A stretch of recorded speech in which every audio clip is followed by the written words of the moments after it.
everybody, and welcome back to the 110th episode of the Triboro Podcast. I'm your host, Justin Alonso, from probably my 10th different setup over the last 20 episodes, joined, as always, by Nicholas O'Brien, who also changed up his setup. How are we doing, Nicholas O'Brien?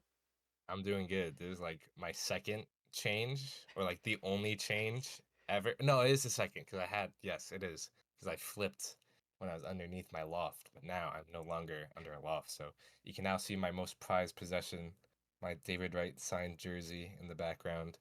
But yeah, but I personally am doing okay. I baseball-y want to put someone's head in a wall. I think that is a perfect way to frame this. I feel like the Yankees and Mets had the same exact Very days similar.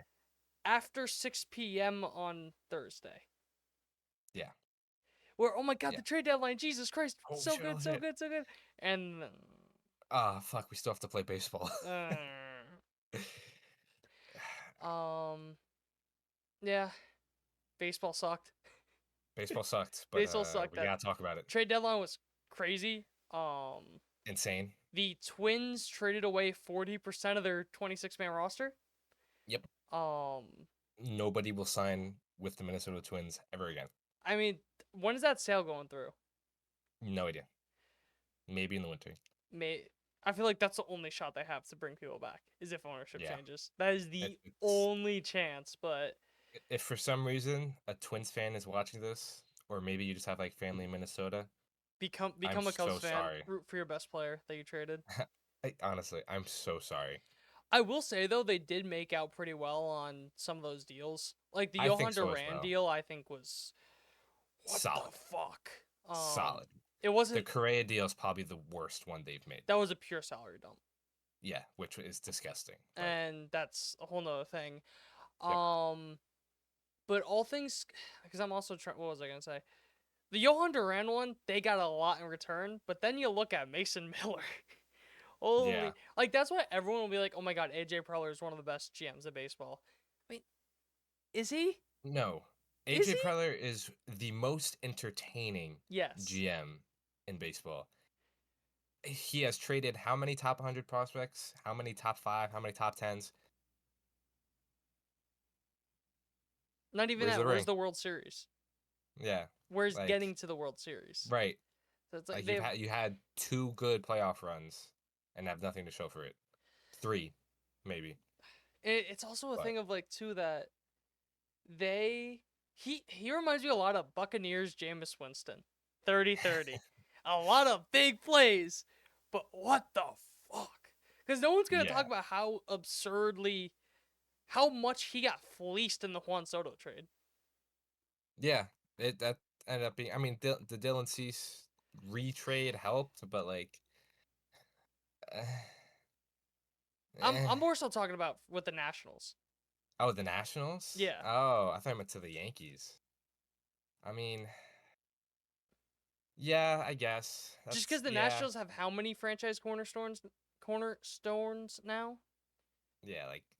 James Wood, Mackenzie Gore, C.J. Abrams. I know. I forget who the Robert other. Hassel hasn't really he's cemented himself yet. Who's the other one again? There was one more. I forget. But still, you got 3 franchise cornerstones for having a guy for a year and a half. Right. So it's like. Yeah, and they needed a left fielder. Imagine the Padres team with James Wood. No, never mind. But yeah, imagine James Wood with Fernando Tatis and oh my God, why can't I think of his name now? It's gonna kill me. No. Merrill. Yeah. Yeah. Oh, in the outfield. Yeah. Like imagine that outfield, dude. Yeah. Or imagine if they never traded away the best center fielder in baseball. Trent Bonds. But anyways, we're having a very long intro.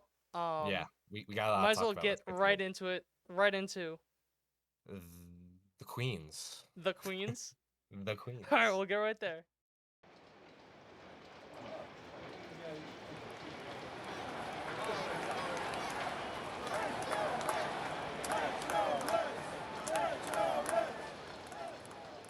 Now entering Queens.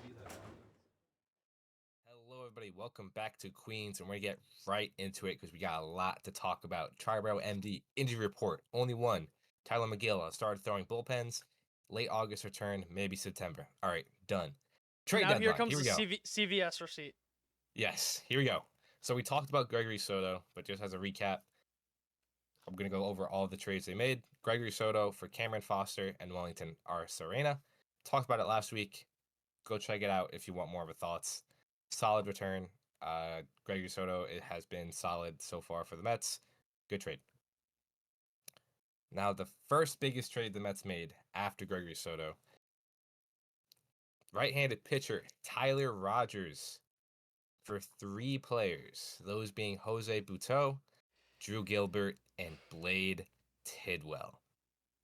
Justin, what was your instant thoughts? That, oh damn, Drew Gilbert's in that? Oh damn, Blade Tidwell? And I think your reaction of Jose Buto too? What the fuck? Is the proper I was very upset initially. I saw they got Tyler Rogers. I'm like, yes, I love it. Funky, he's good. He's a high leverage arm. Perfect. gets outs. Oh, Drew Gilbert? Oh, but Blade Tidwell too? And Jose Buto? Are you fucking kidding me? But then I thought about it. And while this is an overpay in a vacuum, this is definitely an overpay. Tyler Rogers is a free agent after this year. The Mets traded away 3 expendable players at the end of the day. Jose Buto, who is now a year and a half removed from just turning into a reliever, has been a solid reliever. Jose Buto has 5 more years of control with no options. If he doesn't perform, you gotta DFA him. And he is a replaceable reliever. I'm still upset over it because I liked Jose Buto. He was a huge piece for the Mets last year. He's been up and down this year. Drew Gilbert, expendable.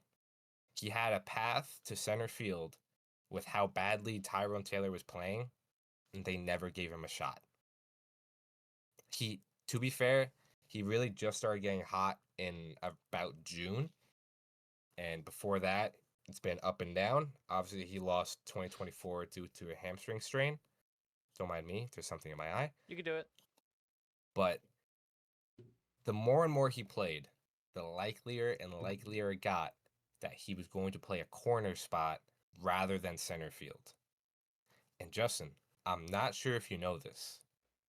The corners on the New York Mets are a little filled up for about the next decade. If he can't play center field, he didn't have a use for the New York Mets. He had someone else, like a Carson Bench, who can play center field, who's raking in AA, who should be called up to AAA probably before the end of the year, who might be an outside shot to be the starting center fielder next year. Drew Gilbert was expendable. And to top things off, he is Rule 5 eligible this winter. So he will have to be put on the Giants' 40-man roster unless he could be drafted by another team in the Rule 5 draft. The Mets obviously were not comfortable with putting Drew Gilbert on their 40-man. That takes us to Drew Gilbert, who's already on the 40-man roster. You mean or Blake who Tidwell? was already on the 40. Yeah, what'd I say? You said Gilbert again. I said Gilbert again? Yeah. Moving on to Blade Tidwell. He is on the 40-man roster, but again, expendable. The Mets are cranking out pitchers like a seahorse cranks out spawn. Babies? Little babies. Yoshi Nolan Horsies? McClain, Brandon Sproat, Jonathan Santucci, Jack Wenninger, Jonah Tong. The list goes on. They have a lot of arms in like the mid minors, and they need room for someone like Jonah Tong in AAA. Blake Tidwell got his chances this year. He put up a 9 ERA in a few appearances in the major leagues. The stuff has never been in question. It's just he was never able to A, command it, and B, sustain it. He would start off at 96, 97, touch 98. By the fourth, fifth inning, 94, 93, 95. Again, an expendable arm. I'm still upset over it because I did like Blade Tidwell. I'm probably the most comfortable giving up Drew Gilbert. That's the one I'm kind of like, okay. Blade Tidwell, I did see a path. I thought he could probably be a really good bullpen arm. And Jose Buto, I think, is just more for the vibes of last year and kind of just like players surrounding that team of last year kind of just hold a special place in my heart. So it's tough to see him go, especially seeing him being a little upset on the broadcast. I think that was Wednesday afternoon. But overall, you gave up 3 expendable players, 2 guys that you obviously didn't really love in Drew Gilbert and Blade Tidwell, and you got a guy with a 1.8 ERA, a 2.6 FIP. He has the best walk rate and the best barrel rate among relievers. Good trade. Good trade. Expendable pieces for a really, really good reliever. I think it's a solid trade. I would say it's very good if he wasn't a rental. That's my only kind of like heebie-jeebie about it. Because I feel like the Yankees and Mets did the inverse of what we were asking for. 100%. In the sense of you wanted guys with control, no rentals. I didn't really care, and I would have gone rental if it meant that I got the best guys. They did the Yeah. exact opposite. Yes. Everyone they traded for is a rental. But with that being said, these are win now moves. Like David Stearns obviously sees a lot in this team, and we're gonna talk about it because I don't fucking see it. But David Stearns obviously has a lot of trust in this team to go out and make a move like this. Again, these 3 players were expendable because again, they're pumping out arms like crazy. Jose Buto can be replaced. Blade Tidwell could be replaced. And Drew Gilbert obviously just didn't fit on this roster. But Tyler Rogers, excellent reliever. That brings us to the next big trade. The one that, out of left field, I did not think this was happening. Ryan Helsley from the St. Louis Cardinals to the New York Mets for Jesus Baez, Nate Dome, and Frank Ilisalt. Again, I was not expecting this at all. This was the one trade that I was like, holy shit. They just got one of the best relievers in baseball, one of the best closers in baseball, and he is now a setup man. But that is giving up Jesus Baez and Nate Dome, who are both top 15 prospects. Jesus Baez is a top 10 prospect. And then Frank, I don't know if it's Ilisalt. Well, you're never gonna have to pronounce his name again. I'm never gonna have to pronounce it. So Frank, I believe, was a like low 20, maybe in the 30 range. He might have been a top 30. But Jesus Baez, by and large, is the best prospect that gave up this trade deadline. And again, this is an absolutely win now move because all these guys are in high A Brooklyn, all super young. And you're not mortgaging that, but the fact that you can go that low in the minor league system or that young in the minor league system, again, tells me that this is a win now move. This is a move that you don't really care what Jesus Baez becomes in 5 years, or you don't care what Nate Dome does in 5 years. But a little bit about each of them. Jesus Baez, like I mentioned, was a top 10 prospect. He's around like the lower end, like the 8 to 10 range. Some places had him as high as like 6, but lower end of the top 10. Broke out in 2024 as a 19-year-old between low and high A with a 120 WRC plus, 90th percentile exit velocity. He hits the ball super hard. He can pull, he can lift. Again, just like a super. He hits the ball hard. He lifts the ball. He can pull his fly balls. He did tear his meniscus at the end of last year. Came back this year, but hasn't really missed a beat. Nate Dome was a top 15 prospect. He was a third-round pick from last year is a 2.87 ERA and a 3.24 FIP in 18 games between low and high A this year. And then Frank was a 19th round pick last year for 3.04 ERA and a 3.61 FIP in 20 games, 7 starts for high A Brooklyn as well. So this is probably the best package they gave up. It's obviously between Rogers' package and this one. And Baez was, again, by and large, the best prospect they gave up. This was the centerpiece of centerpieces. But at the same time, I don't think they gave up a ton. Again, we'll talk about Cedric Mullins in a moment, but you gave up one top 10 prospect. Drew Gilbert and Blade Tidwell are arguable. They've fallen in and out of the top 10. You know, Gilbert's kind of been on like the 10 spot. Blade's been like 12. So call it this way. You gave up maybe 4 top 15 prospects. Not bad at all. Not bad at all. Especially with some of the prices in general for relievers. Yeah. Like, dude, that Absolutely. Mason Miller one will forever be, was it number 3 overall prospect in baseball? And then like 2 of 4. I saw 3, Yeah. 4. I saw it kind of like Right. depending on rankings. What a top 5 prospect in baseball.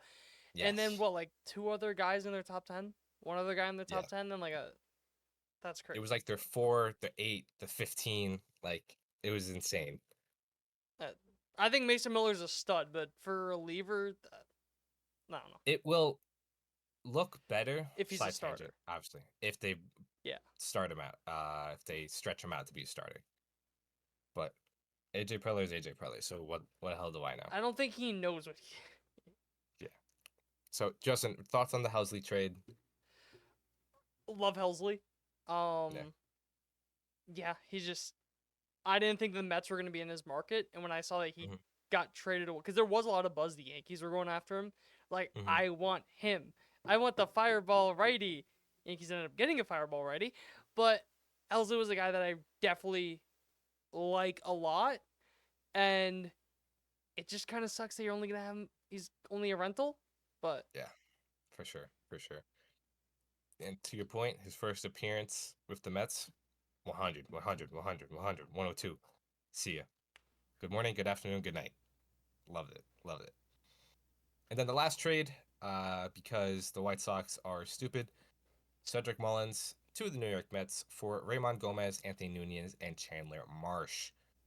The Mets needed a center fielder. They got a center fielder. The Cedric Mullins trade is literally just a emoji. They're like, okay. Yeah. Like, good. Solid. Fine. I'm not, like, over the moon about it. I'm not upset about it. It's like, okay. Was it? I forget if it was since the end of April or since the end of May, but I know he's been just horrific. He's been bad. Do you know if it was April or May? I think it was April. Yeah. I'm gonna pull up his monthly splits now. He has, before the trade, he was getting hot. So lucky for the Orioles. But yeah, he started off super hot in March, April for 162 WRC plus, a 927 OPS. In May and June, he posted an OPS under 600. In June, he had a 500 OPS. In July, he had a 137. So he's just been up and down. And the other weird thing too is he has reverse splits this year. He's hitting lefties a lot better. Like a 138 WRC plus against lefties. Compare that to an 89 against righties, which is just weird because for his career, it's not even close to that. For his career, he's hitting a 114 weighted runs created plus against righties and 84 against lefties. So what the fuck happened? How much of that though was when he was a switch hitter? Yeah, I mean, I'm sure you know that what I mean. Batting as a righty against lefties. Yeah, that definitely has a lot to do with it. But yeah, again, you needed a center fielder. You got it. I can't be too upset. And you gave up 3 relief prospects. None of these guys really have a lot of potential to be a starter. Raymond Gomez was like the centerpiece. He topped out at 105 this year, but he walks 16% of the batters he faces. Anthony Nunez, he was signed last summer after converting to a pitcher. So the fact that you can trade someone that you just signed off the side of the street last year, turn him to Cedric Mullins, and then Marsh was an unranked relief prospect. Again, you didn't give up a ton for Cedric Mullins. And if it wasn't going to be Luis Robert, Mullins is fine. He's absolutely fine. I don't know if you have any other thoughts. I kind of feel like that's really it. Little concerned about how bad he's been, Yeah, but for it could sure. also be a thing of he's like, all right, this team sucks. It could be that as well. You His know what I mean? underlying Like, metrics aren't fantastic either. So I'm not like, again, I'm not ecstatic about it, but hey. it's a warm body that plays good defense. He's fast. He makes fucking highlight reel catches. It feels like every other play. So, yeah. I mean, I've always said I'm willing to punt on offense for a insane or a very good defensive center fielder. So it's that. Yeah. Yeah. And he just needs to be an average bat to be better than Tyrone Taylor. Not even that. If he's like a 90 WRC plus, he's better than Tyrone Yeah, Taylor. miles better than Tyrone You know what I Taylor. mean? So, yeah, the bar is low. And he plays better defense than Jeff McNeil. So there you go as well. But some other deadline Now notes I let just me want let to go me over. say one more thing, No, because go you ahead. said Yeah. your big thing of why you wanted a center fielder and you didn't want McNeil was there because you weren't comfortable with McNeil playing the defense center field. Not even a Yes. concern now. Well, yeah, I doubt he's going to play center field. No, but I'm saying with Mullins, like you feel. Oh, defensive wise, Yeah. yeah. Okay. Yeah, I know he'll go out and get it. I just want because I remember talking about that, so I just wanted to see because you were like very adamant about that. So I kind of I wanted did to see not where want to see the meter was. 35 Jeff McNeil trying to run to get a fly ball in center field in the NLDS. Yeah. I would heart attacks, heart palpitations. But yeah, Cedric Mullins, I know the defensive metrics have been like up and down all year, but at the end of the day, he's a guy who's been doing it for years. Defense has always been one of his best traits. So yeah, super comfortable with him and Tyrone Taylor playing center field. Yeah. Just Um, outs above average, just in general, just the last what is that, like 4 years. This year he's at 2, last year 3, year before that 5, year before that 10, year before that 11, grades out in that like 82nd percentile speed. So Perfect. but don't look at his arm. Yes. One He's of not going to throw one of anyone the out. worst arms in baseball. Yep. First percentile Yep. arm value this year. Really bad. The arms in that outfield will not be great. I'll tell you that much between Mullins and Nimmo. Soto. I was gonna is say the only Soto one. has a cannon. Is That's it about it. accurate? Yeah. Maybe not. But some other deadline notes I kind of picked up on throughout the league. If you're a Mets fan, you probably know him, but Wardy NYM, he YouTube channel, Twitter, a lot of stuff, big Mets creator. He mentioned that the Mets were in talks for Sandy Alcantara, but the Marlins were asking for Jonah Tong. Instant no. Moving on. Yeah, the Marlins were Speaking of Jonah asking Tong, an absurd percent. Do you see what they're asking the Yankees? was it Jones or was it Jones or Lombard? Lombard plus others. Yeah. Yeah. So like, sorry. We'll try No. again in the winter. I don't know. No, like that's I'm good. ridiculous. Like that's. Yeah.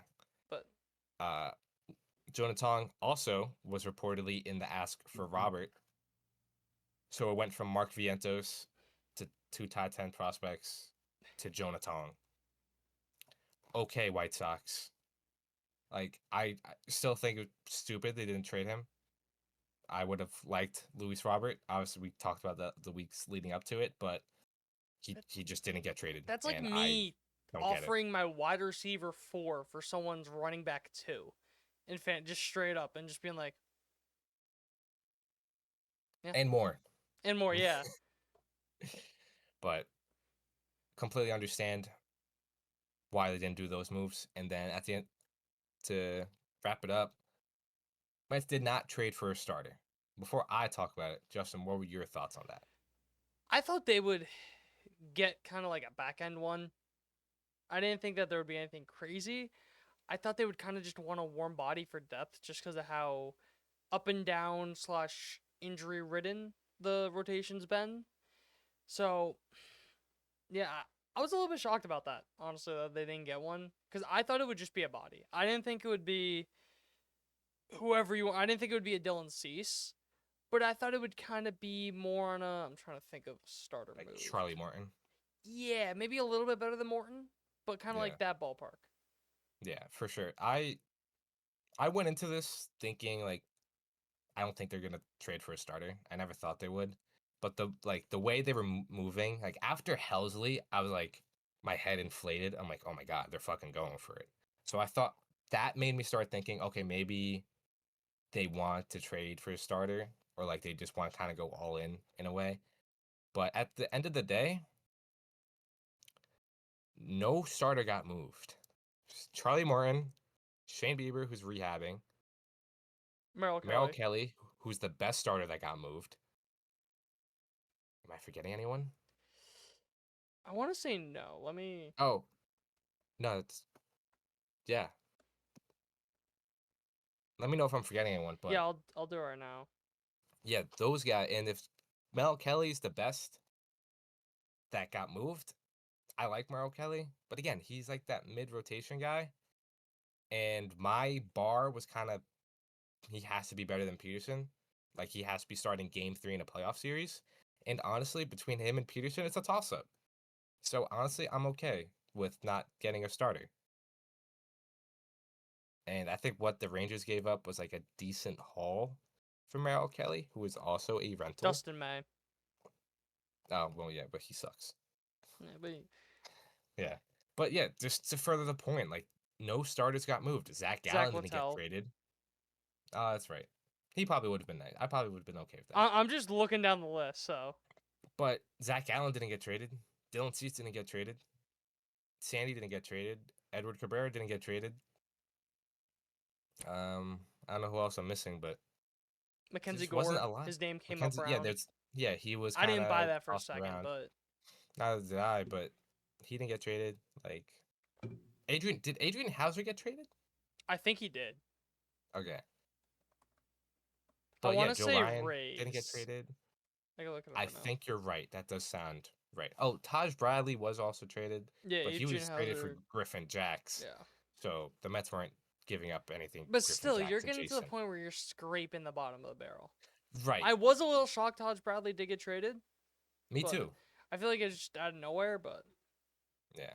But Jacks is amazing. He has user control, so I think it kind of evens out. makes sense, yeah. But yeah, again, they no impact starter really got traded. And that tells me also the fact that they kind of went heavy with the bullpen. A, they're comfortable with what they have. Maybe they shouldn't. Hindsight's 2020 after what happened over the weekend. B, they're confident with other internal options like a Brandon Sproat, like a Nolan McLean. And C, the prices were just not adding up, I which think is that's probably the biggest thing. I think that's what it comes down to at the end of the day, that prices were just sky high because if Mason Miller got you the fourth best prospect in baseball as a reliever, what do you think Dylan Cease is getting you? I know he's a Right. rental. I know different years of control, whatever. But what is Mackenzie? I think Mackenzie Gore is like the best example. Like Yeah. it would put Paul Skeens in such a realm of untradeable that you would have to give up your top 8 prospects to get him if you like go Yeah. based on like rough math. But I think that's what I think it was way too expensive to get a starter. Yeah. It was definitely a seller's market. Oh my And god, yeah. yet some teams just didn't take advantage of that. The Twins For did. some The Twins twin did. the The Twins Twins definitely did absolutely did. for 9 out of 10 What? of the deals they made. Yeah. The White Sox were dumb. I think the Royals should have sold a little more. They kind of like soft bought, soft sell. Retooled. Yeah, like they had a few relievers that they probably could have sold off. The Guardians, I the don't think they did Braves were being anything. stupid. The Nationals didn't really do anything. The Cardinals didn't do a ton. Like the Rockies did Was Steven Matz some. also on the Cardinals? Yes, he got traded Yeah. to the Red Sox, I think, Yeah. if I'm not wrong. Because they got May and Matz. Yeah, so like I don't know. It was a seller's market, and yet it seemed like a lot of teams didn't Yeah. sell or didn't sell off completely. So it's very, very interesting. But Yeah, so that was the Mets trade deadline, and honestly, I would give it like an A minus, B plus, A minus, like that, like out of 100, like a 90, like high 80, low 90. That's kind of where I'm Depends at. what grade scale you're using. Yeah, but A minus, B plus, around there. I think the bullpen was the best bullpen in baseball for about 12 hours. It's still a really good bullpen. That back end, Edwin Diaz, Ryan Helsley, Tyler Rogers, and then that moves back Reed Garrett. That moves back Brooks Raley, Gregory Soto. Ryan Stanek can now pitch in garbage time forever. That's a really good bullpen. We'll talk about what the issue with it is, but it's a really good bullpen. And Cedric Mullins is fine. He can hopefully hit better than Tyrone Taylor. He can play better defense than Jeff McNeil. I do wonder, and it's been interesting in the 3 games since, how they are going to do the playtime, because I am floored that not one of the Mets' young infielders was traded. Mark Vientos, Luis Angel Acuna, Brett Beatty, and Ronnie Mauricio are all still in the organization. Acuna was optioned for Cedric Mullins, but maybe something just didn't line up, or maybe they didn't want to. But again, I am floored that all 4 of those guys are still in this organization, which means that the 3 that still remained in Brett Beatty, Ronnie Mauricio, Mark Vientos, playing time is not going to be easy to come by. Because now you got Jeff McNeil back in the infield. So Brett Beatty can't play second base a ton. And Ronnie Mauricio has to be in the lineup against righties. Absolutely. Mark Vientos has been hitting lately better. He should be in against every lefty. Here's how I look at it, right? Starling Marte needs to play against lefties. So he is in at DH against lefties. Ronnie Mauricio does not need to play left against lefties, so that's fine. Which leaves Brett Beatty. Brett Beatty, again, he's a lefty. He hasn't really had a ton of success against lefties. So you can kind of finagle it there against lefties, where you have Martin Vientos, Mauricio Beatty on the bench. With righties, it gets more interesting because Ronnie Mauricio has to play. And we saw what Mark Vientos can do last year. And I don't think they want to squeeze him into a strict platoon role. Especially a short side platoon role. Exactly. So I think he needs to play. And again, he's been hitting better, so he needs to play. Which then means, where's Brett Beatty play? Brett Beatty has been cold for about a month now. So then, I don't think he's going to play over McNeil. He's not going to play over Mauricio. So now it's back to Beatty versus Vientos. So I think it's just going to be super interesting how they kind of figure this all out. In my mind, the locks are Vientos, Marte against lefties, and Mauricio against righties. And then everything else is kind of up in the air. I don't know if you have any other thoughts or kind of different way of looking at it. I was shocked that in a way that Acuna got sent down, because I felt like he at least provided you the flexibility and just the versatility defensively. That one shocked me a little bit, and because it also is a thing of when you have and I know it comes to a thing with like options, whatever. You have so many guys, especially young guys. It's been stated how many times how much harder it is for those guys to come off the bench. Yep. So it's just, it makes it so tough. Like it Yeah. makes sense with Marte being a short-tied platoon badge because he's older, he has experience, he knows how to get ready, yada yada, yada all that. But then Vientos, if you're making it kind of like he's playing like 50% of games, and even then maybe a little bit generous because some of those games would be against righties. If he's going to be a strictly lefty platoon, it gets weird. It Yeah, just gets definitely. funky. And we saw it last year after Mark Vientos struggled with not a ton of playing time in 2022 and 2023. Obviously, he had his run in 24 and had the third base job at the beginning of 25. But Mark Vientos struggled when he didn't play every day. And who's to say that's just now going to change if he doesn't play every day and he's going to be ready each and every day? Sometimes some guys just aren't built for that, for lack of a better term. So yeah, it's gonna get weird, it's gonna get funky, but it's not my job. So at the end of the day, B plus A minus for the deadline. The bullpen looks amazing. The offense should be better than it is, and then the starters are just. Would you put it, and this obviously doesn't mean much, but would you put it in that tier 1 or tier 2 of trade deadlines in like MLB this year? I do think I would put it in tier 1. I would too. I do think the bullpen. Tyler, because I keep wanting to call him Trevor for some reason. I wonder why.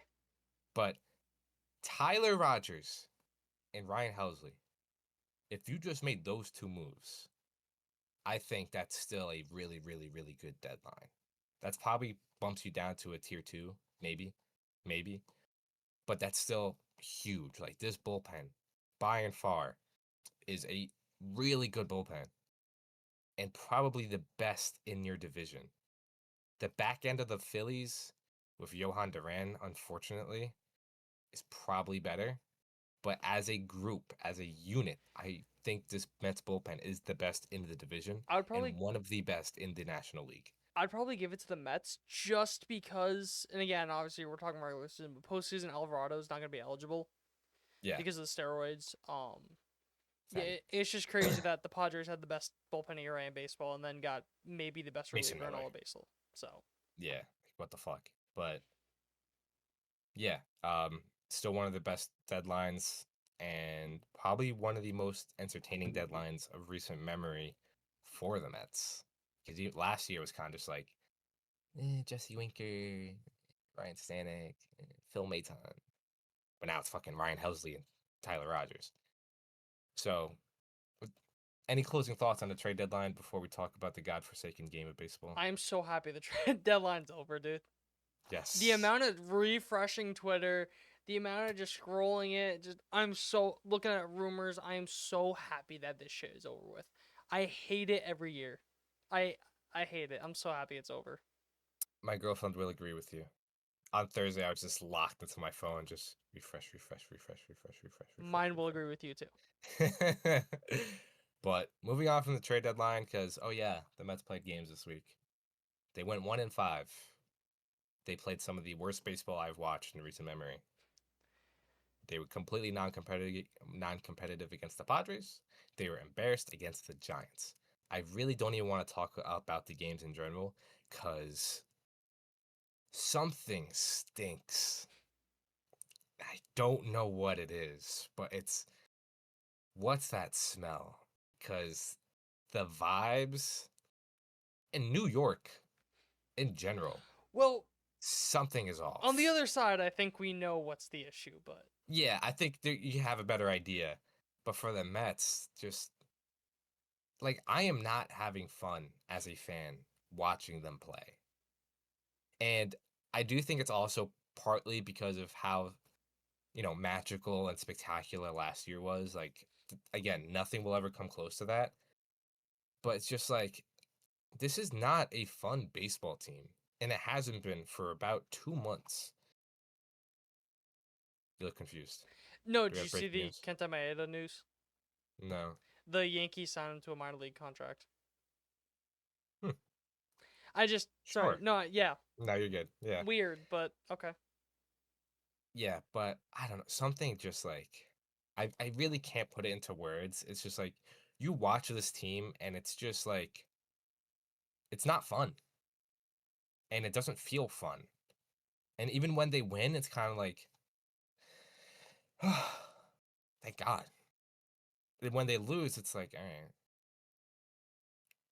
Like they got embarrassed by the Giants and I kind of just walked out of the weekend just whatever. Get them tomorrow. Like, in a way, like the other side of the coin is sure you kind of need to look at it like that because it's baseball. You play every single day. Just flush it. But again, when you play this bad for 2 months, it just gets exhausting. It's exhausting to watch. It's not fun anymore. And part of that problem are the starters. The starters are becoming huge issue. And that's why the starting pitching market on trade deadline was so important. And I can't get mad at them for not getting a starter because, again, nobody was moved. And I do not think Merrill Kelly pushes the needle, per se. Kodai Senga has not been right since he came off the IL. He's allowed 3 or more runs in, I think, 4 out of his 3 appearances since coming back. Sean Manaea has been good on a rate basis, Say that one but more he's just time. In how many appearances? You said 4 out of his last 3. 3 out of his 4. Okay. 3 of his last 4. You He's swapped given up it. I 3. was like, that doesn't Did make I? sense. Yeah. 4 of his last 3.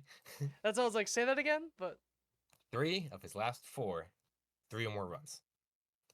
Sean Manaea is good on a rate basis, but he's not built up. He's going like 5 innings, if that. Clay Holmes, gassed. I think he's kind of hit his wall. It definitely seems that way. But the Mets are continuing to chug along and say that he's going to be a starter, which, okay. But he's not even going 5 innings. And then Frankie Montas fucking sucks. He is, and let me be clear. I'm still not mad at the signing, as many people are. He is a number 5 starter to the 10th power. He has 1 good start, 1 terrible start, 3 good starts, 2 terrible starts, which leaves him with a 6.68 ERA and 7 starts. Again, I do think this is what you kind of sign up for. And you can disagree with me, but this is a 5th starter. And that's what he's been. He's been fine. He's gotten his tits lit. He's been good for 3 starts. And he got fucking bent over, and you know what? That's a 5th starter, but it's just to the 10th power. And Carlos Mendoza was very non-committal about his role going forward after Sunday's game, where he once again had a terrible start. But you could live with that. You could live with Frankie Montas being what he is if the offense hit better. If your aces in Senga and Manaea, anyone not named David Peterson, can pitch more than 5 innings. Forget about 6 innings if they could pitch more than 5. The Mets are bottom 5 in starting pitcher innings since June. And that's with a very middling 4.15 ERA and a bottom 10 4.44 FIP. They are not getting deep, and they're just not pitching well. They have the 4th most innings by a bullpen since June, with the 7th worst ERA and 20th in FIP, while giving up the 6th most runs. Obviously, this is before the trade deadline. So this can change a little bit, because we did see the potential on Saturday with Kodai Senga going only 4 innings. But then you got Gregory Soto, Tyler Rogers, Reed Garrett. I think Rico Garcia pitched that game as well. But because of how many good bullpen guys you have, you can bridge the game. But you can do that maybe once a week. Maybe. You can't do that 2 days in a row. You can't do that 3 days in a row. The starters need to get deeper. Kodai Senga needs to be better. Frankie Montas needs to be better. Clay Holmes and Sean Manaea, I'm willing to pass, because when Sean Manaea is built up, I'm confident he will be another guy that can go 6 on a consistent basis. And Clay Holmes is just gassed. I think that's what it is. But Kodai Senga needs to be better, and Frankie Montas needs to give you 5 innings of 3 runs. Not 4 of 7. Not 5 of 8. 5 innings, 3 runs. I think Any you're thoughts also. on the starting rotation before I move on? I was just gonna say part of it too probably has to go with you also traded away Budo and Tilwell, who at least were eating innings. Tilwell, not that well. Budo at least could be a guy that could be stretched out to give you 2 innings. So Yeah. losing them now, because it, it's a double-edged sword, just in general. Because also the thing with the starters, like, yeah, they're not giving you length. They're kind of middle of the road with runs. All right, push starters more. They're gonna give up a lot more runs if you push the starters more. Right. So Right. if And not get hurt, because we said that the injuries with the Mets rotation are not the best. yeah, I'm sensing Frankie Matas injury. I think his shoulder is feeling funny. His I, right I, mid back. yes, it's aching. He just needs a few days off. Yeah, But he can't make his next turn into rotation, so we're gonna put him on the IL. just to make But sure he really takes care of it. yeah, for sure. But to your point, they don't have that long man anymore. It's a lot of one inning guys, good one inning guys. But Reed Garrett is kind of like maybe he can give you two. And this flips back to Huascar Brasban, who I didn't mention got optioned earlier this week. He is going to be fleshed out a little more for 40-ish, 30 to 40 pitches at a time. That should be able to get you 2 innings. So he should come back, and he should be that guy who, okay, Kota Senga went 4 innings. Here's Huascar Brasban for the 5th and 6th, and then he goes 7, 8, 9 with whoever. But it's pitching just needs to pitch deeper and pitch better. They just need to be a competent starting rotation, which they haven't been in the past 2 months. And this was the issue we talked about going into the season. We saw how good it could be, and now we've seen the bad. You got to find the middle ground, and they're just not there yet. And again, this would be masked, and they would have a lot more wins if what should be one of the best offenses in baseball relearn how to hit. Since June, the Mets are 13th in weighted runs created plus, 18th in OPS, 19th in runs. Francisco Lindor has an OPS under 700. His weighted runs created plus is 85. That's 15% worse than league average. The top four, Brandon Nimmo, Francisco Lindor, Juan Soto, Pete Alonso, the past 2 weeks, Brandon Nimmo is the only above average hitter with a 702 OPS. Lindor, 619. Juan Soto, 527. That's a 46 weighted runs created plus. Pete Alonso, 589. That's a 60 WRC plus. On Friday night, the top four came to bat with a ghost runner in the bottom of the 10th inning. Cedric Mullins did not move past second base. As you can tell, I'm banging my computer a lot because my camera is shaking. I was It's so infuriating because these players should be hitting a lot better than they are. And they're just not. And I'm tired of trying to look for answers because at the end of the day, it's August and this has been an issue all year. This offense needs to be better.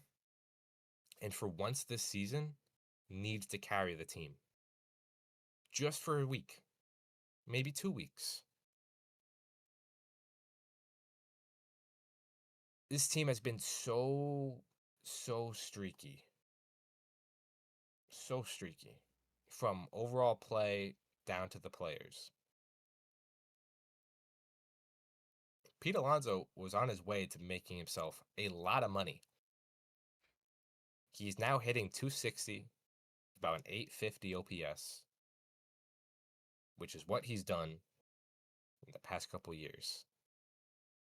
So I am not giving him a long-term contract. he was on his way to making a lot of money. Now he may not opt out. Yeah, that is a very real possibility. I think that's the best way to put it. Like, Yeah. he was the first month, 2 months, however long it was, of the season, looked like it was a guaranteed opt out. Now, I'm not so sure. Maybe not. Especially if it continues, because you still got. Listen, 2 months left. there's still 2 months of the season. He can either make it look like a guarantee he's going to opt out, or no shot in hell he's going to opt out. And if he does that, the Mets are in trouble.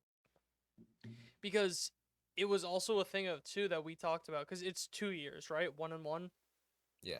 That you talked about in the offseason about how a deal like this puts a lot less pressure on Pete because if he does well, or if he doesn't do well, I can just opt in next year. Yep. Can't do that if you opt in this year. Yeah.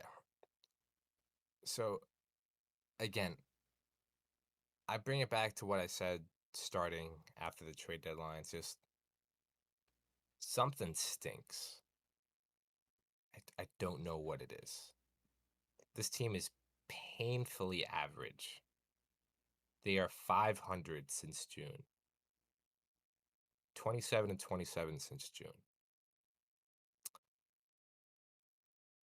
Justin, what do you think their July record was? Or at least, like, how many games above or below 500 do you think they were in July? 3 below. They were 4 games above 500 in July. What? They went 14-10 in July. That was my exact reaction when I saw that as well. It did not feel like that at all. But that's what happens when you win 6 in a row and then you lose 5 of 6. They're so streaky. But it's August and they just got to go. Like, there's no more time for Eric Chavez, and they're not hitting with runners in scoring position. Like, fuck all that. It's August. It's standing watch season. The Phillies and Mets are flipping first place every other day. Like, it's go time. Like, And I'm Miami's the tired hottest of, team in baseball. like, no joke. I'm not saying I'm scared that they're gonna get passed. The Mets are gonna get passed by the Marlins, but like, right now they got like Team of Destiny vibes. I gave them a shout out last week, and you're like, No, but fair, very fair and I by your got it part. all. I got it all over my face now. They are 500. They are 7.5 games out of first place, which I think don't they're think they're. 31-15 in their last 46. I think that's what the stat Yeah, is. I think in the last 30, for sure, I know they're like 20-10. Yeah, I know MLB tweeted like a thing. I'm gonna go look that up right now. But Yeah, but there's teams around you that are getting hot, and God forbid you just continue to play 500 baseball. Who's to say? Who's to say? But where are you? I you know got you're it. about to be right here. You are about to be right here, and it is annoying that I cannot find it. Um, but it's yeah, here it is. 24-40 to 50 and 55 and 55. Yeah, So that is 31-15. Yeah. insane. And And you credit to have them. and do they have the rookie of the year behind the dish for them? Maybe, Honestly, maybe. I'll Kyle Stowers is one of the best hitters in baseball. Like, just won the point blank. July player of the month. Right. Like, Kyle It's, Stowers is fucking insane.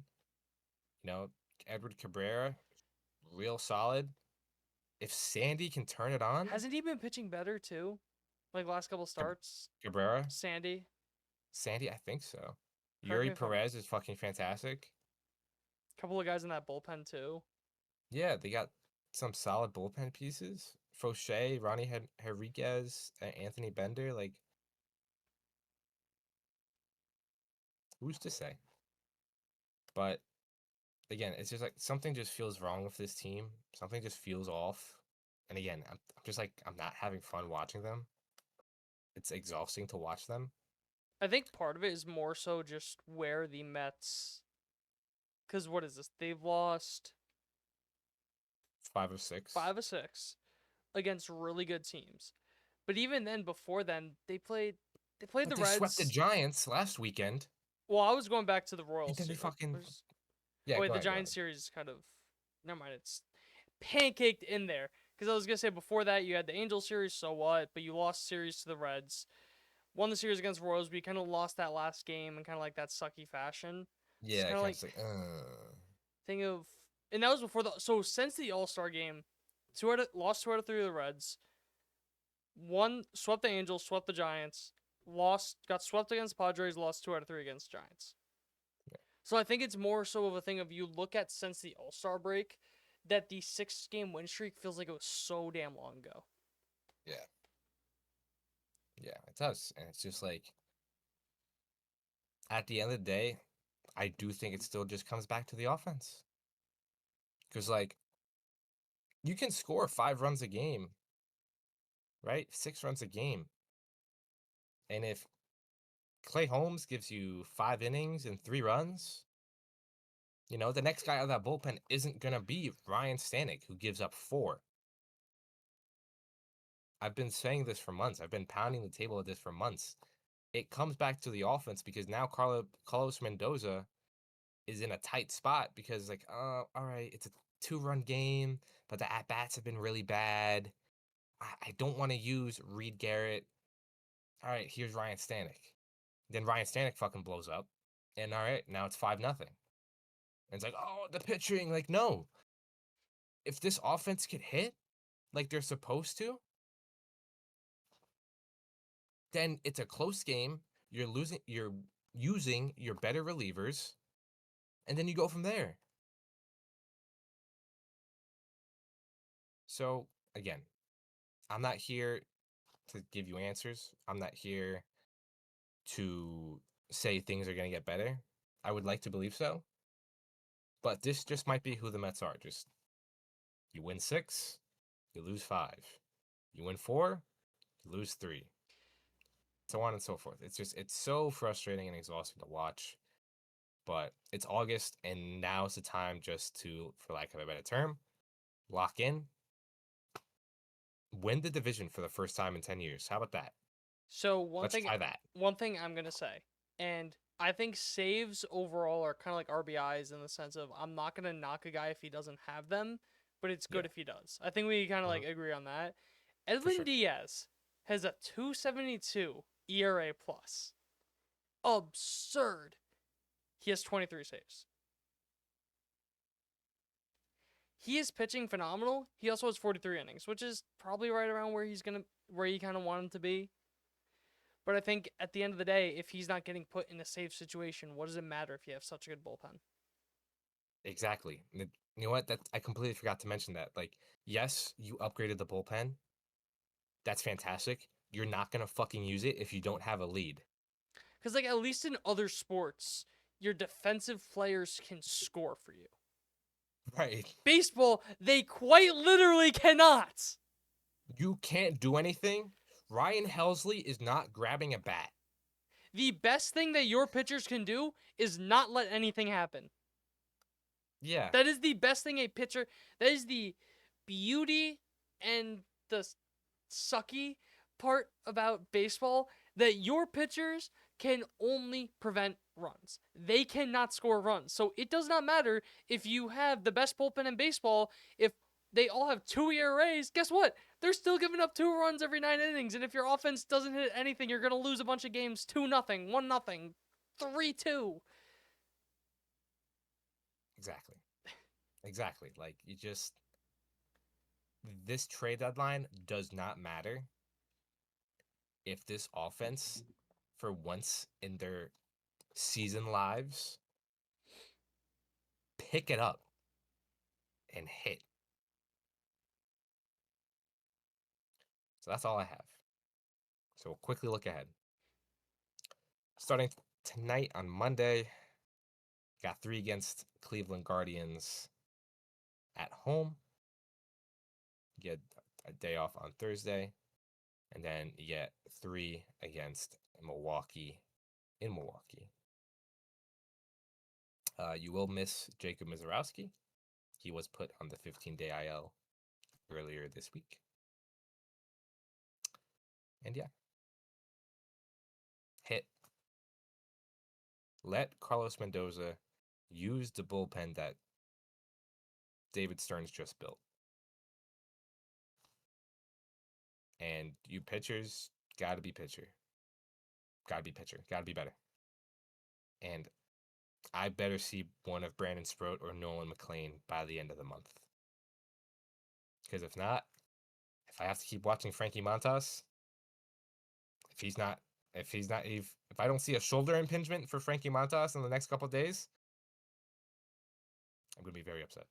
Because it's also one of those things when it comes to your bullpen guys. They could be phenomenal, but if they only pitch a combined 30 games in 1 year for you, 30, 40 games, what's the point for those three guys? Right. Then you traded I know, like you said, you didn't really go up too much overall, but what's the point of trading all those prospects if... Wait, at the end of that, you still gave up 9 guys. More than that. Yeah. 11 guys, I think, between all 4 trades. Like, David Stearns obviously pushed his chips in. Yeah. It's on you now. Not you. The Mets. Me? Same brain, dude. That's all I had. If you have anything else, if not, I feel take bad us for away. those listening and not watching. Yeah, me But too. anyways, let us get right into the Bronx, where I know where exactly how to diagnose this problem.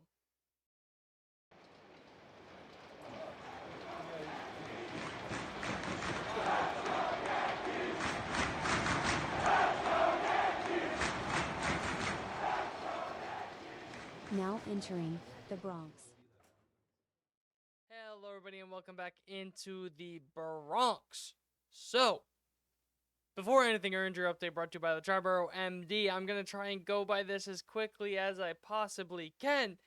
Jonathan Loaizaga placed on the 15-day IL with right mid-back stiffness. Okay, buddy, sure. Let's go with that one, buddy. Seems like the most obvious Phantom IL stint of all time. Mark Leo Jr. expected to be activated sometime this series against the Rangers.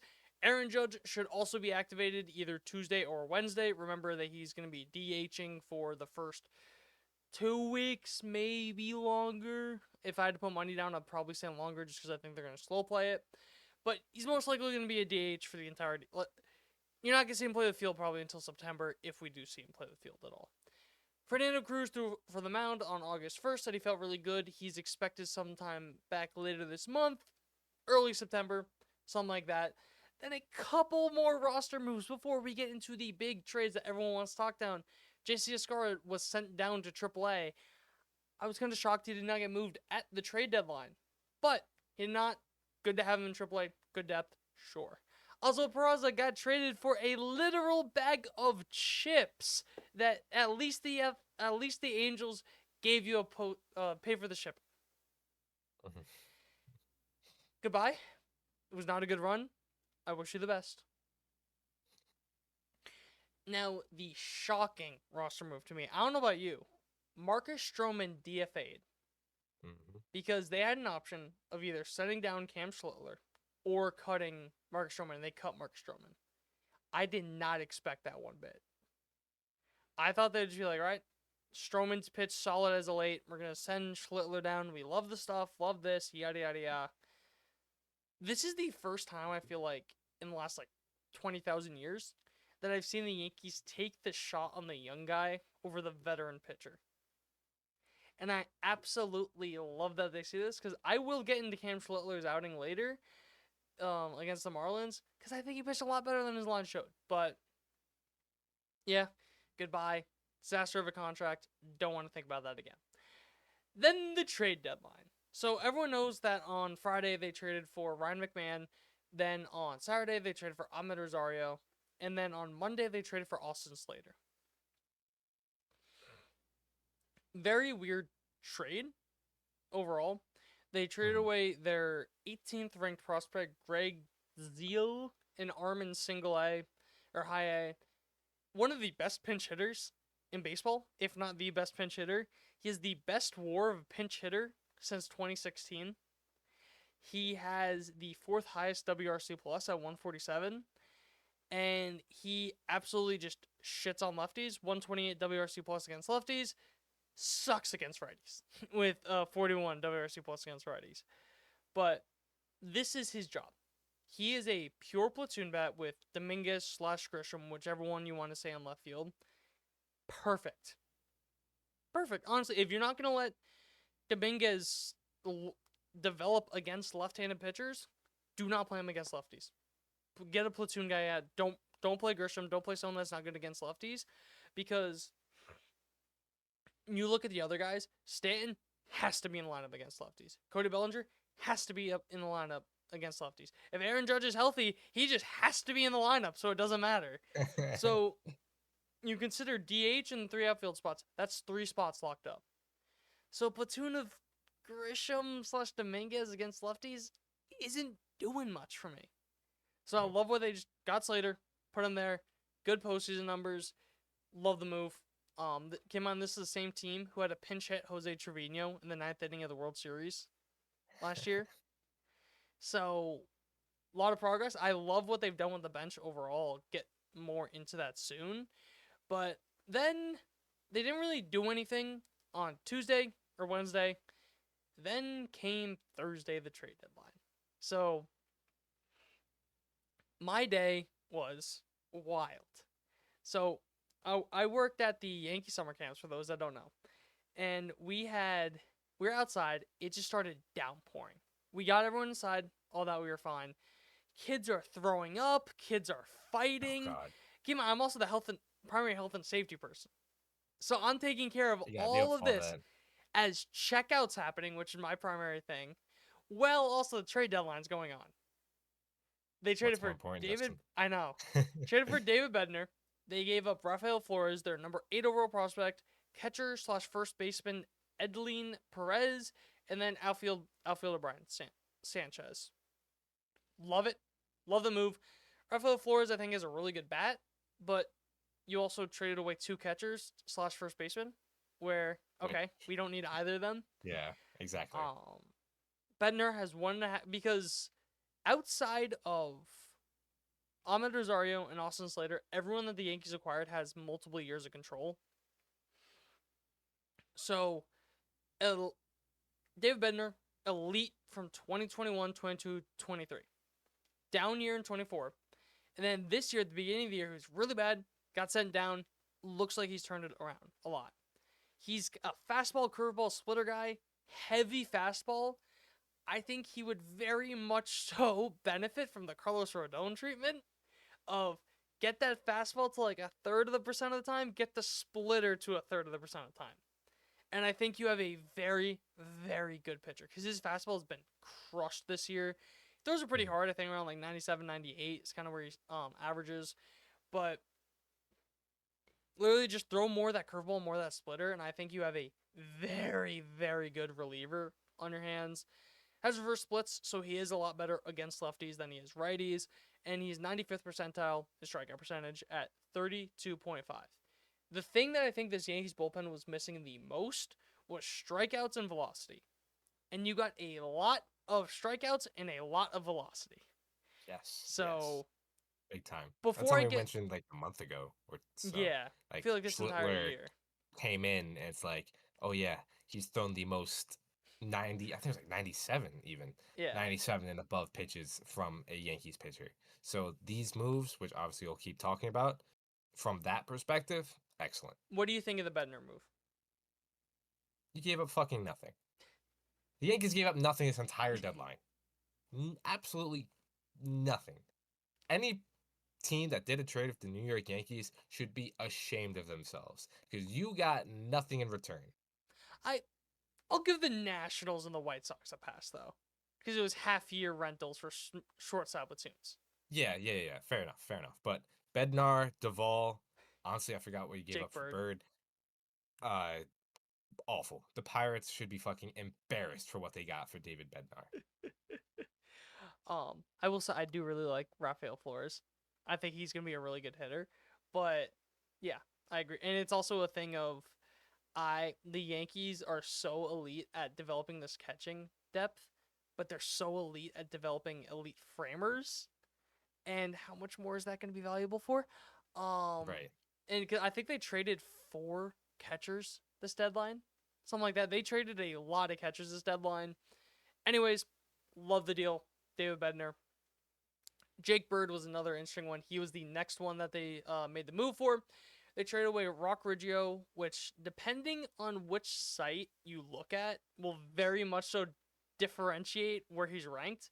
Because MLB Pipeline has him at 10, Baseball America has him at 22. Oof. Yeah. I think that's just because Riggio kind of was like one of those guys not really talked about that much. Then this year I think there was a good point like halfway through the year that he had like the second highest WRC plus in the minors. Hmm. So he was just cooking for a while. Then 26th ranked prospect Ben Shields.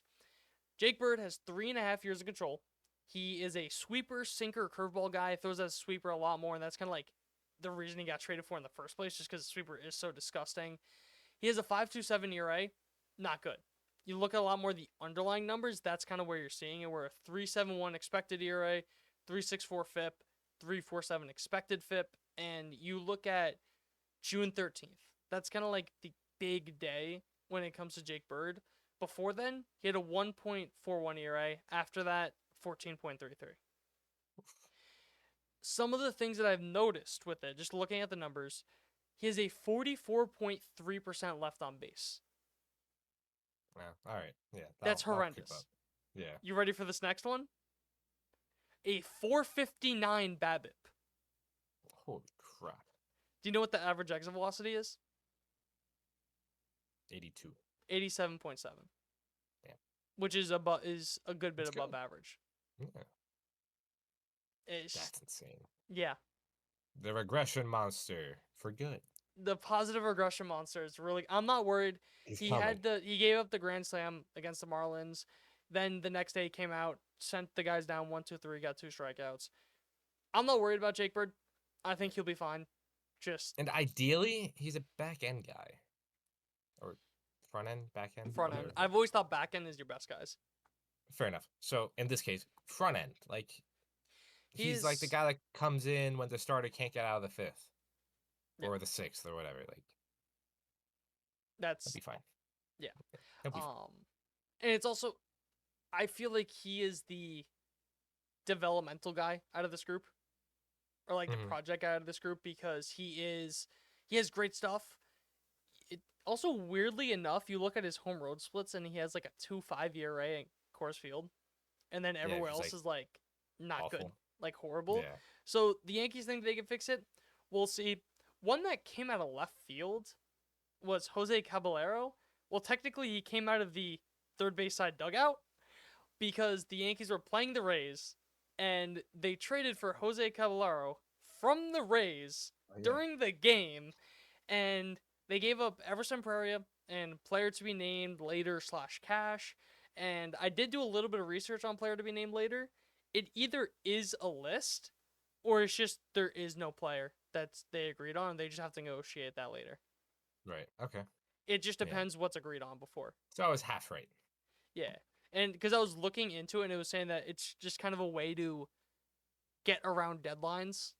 Yeah. Kick it down later. Yeah, like we're saying, move like the we goalpost. we don't have time to figure out the player now, but we will give you a Right. player later, kind of like that, Mhm. because it was made like 20 minutes before the deadline was over.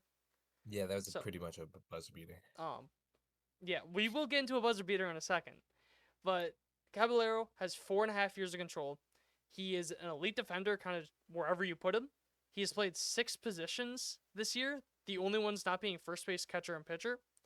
He is tied for the AL lead in stolen base. I know he had one the other day, so he may actually have the lead in stolen bases in the American League right now. And something that is going to be music to your ears. 3 options. Yeah. Make a grown man cry. I mentioned that because I think he probably is the one that gets sent down when Judge comes back, and then gets called up when rosters expand. Just because kind of that just seems where the bubble's gonna go. Yeah. So, yeah, love it. Everson Pereira, he has like an 850 OPS in AAA. It's probably about league average. Sure. I said a while ago they should have capitalized on Pereira. You didn't. Got a great defender, not that good of a hitter. And Yeah. also a thing too is, and the point's kind of moot now, but you would have had a backup for Anthony Volpe to spell him. But he is playing out of his mind right now, so you may not need it. But Welcome back to streaky Anthony Volpe. We'll get into that later. Trust me. Really, really quick before you move on from Caballero, he does lead the American League with stolen bases with like 200 less plate appearances than Jose Ramirez, who's second. Caballero has 35, Ramirez has 32. Two completely different base stealers too. Yes. Jose Ramirez is time. fast, but it's more in like instinct and like baseball. Yeah, Like, more like good base runner. Caballero was like, Speedy Gonzalez. yeah. But then you said that was a buzzer beater. Getting into the actual buzzer beater that I think I was floored when I saw this. I was shocked out of my mind when I saw this. The Yankees traded for Camilo Doval. They traded away, you ready for this? Nothing. Their 19th ranked prospect in Tristan Vierling. Their 25th prospect, Jesus Rodriguez, which I will say I think that is a little bit harsh on Rodriguez, but regardless. Third baseman, Parks Harbor. Left-handed pitcher, Carlos De La Rosa. Nothing. For Camilo Doval, that has 2.5 years of control. And two options. And two options. I forgot about that. Like, good on Cashman. Yeah. Right? What the fuck are these other teams thinking? I know public perception, industry perception always are different. But like, Buster, what's going on? I was about to say that too, where it feels like there's great. The perception is like pretty drastic. The different. I feel like that's just been made clear the last couple deadlines.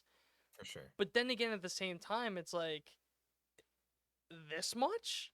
So 19 and 25, like still, I know like lists aren't everything, but Yeah. What? How?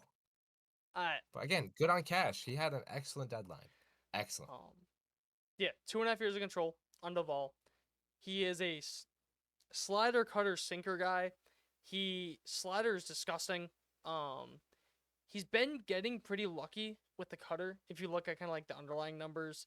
And then he did lose this year compared to other years about 1-2 mile an hour on the cutter. Still throwing it about 98 miles an hour.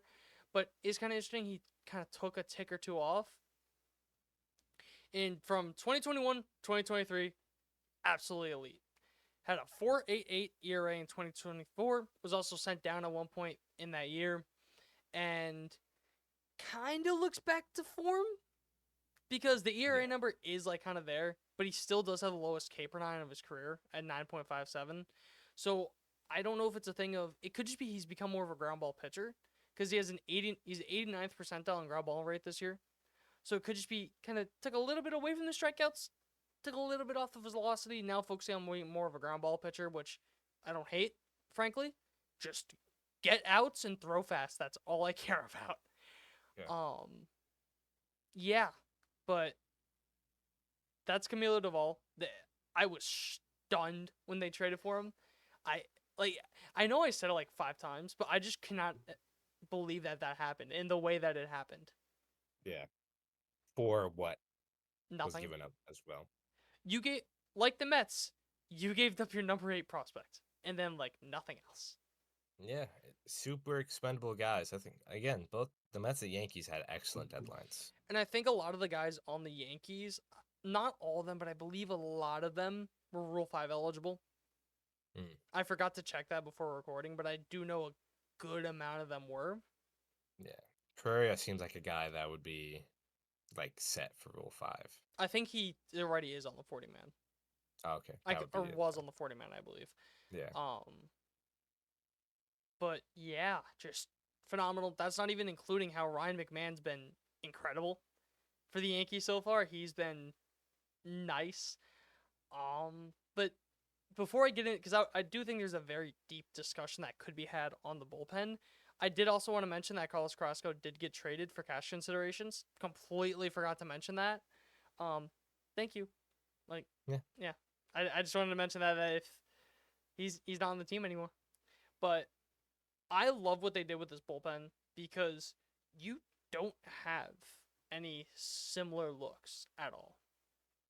think maybe the only two you could say is Jake Bird and Ian Hamilton, just because of the sweeper.